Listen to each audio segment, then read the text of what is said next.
Yes, I do have a worldview. I'm happy to share it. It definitely has changed over time. Now that I'm 50 years old, I have both different and maybe fewer well-formed opinions than when I was 25. The Mark Twain line about when I was 20, I had no children and many opinions about parenting, and when I was 30, I had 3 children and no opinions at all. Something like that has happened to me as well. I'm a professor at a state institution, and as such, I teach in a department of religious studies, and so it's not a confessional environment in that way. But I'm fortunate in my department to have the ability to talk in a non-defensive and a non-apologetic way about the views that I personally hold and that other people hold, and we try to talk about those in conversation. And we do, I think, pretty well. So I'm comfortable saying both that I am a Christian, I'm a member of the Episcopal Church, I attend an Episcopal church. Those two things don't always go together, but I do understand myself to be someone who's trying to be pretty serious about that dimension of my life and how it shapes the entirety of my life, including my teaching. Broadly speaking, I would say my worldview is philosophically of a broadly Augustinian variety, by which I mean that I think the world is fundamentally gratuitous.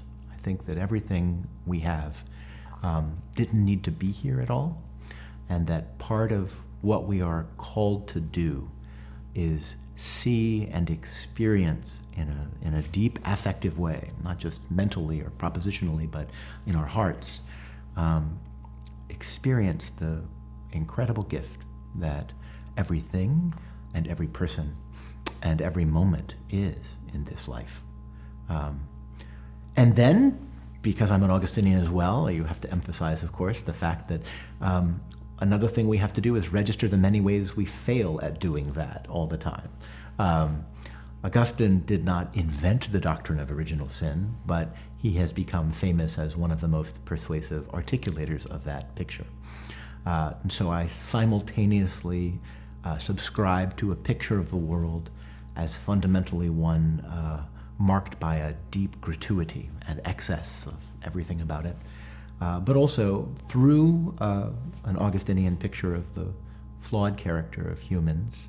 I also do believe that it's a tragically marred world that we have ruined in some ways, and that we are living amidst the ruins of a world that would have been a better world had we not destroyed it as we have.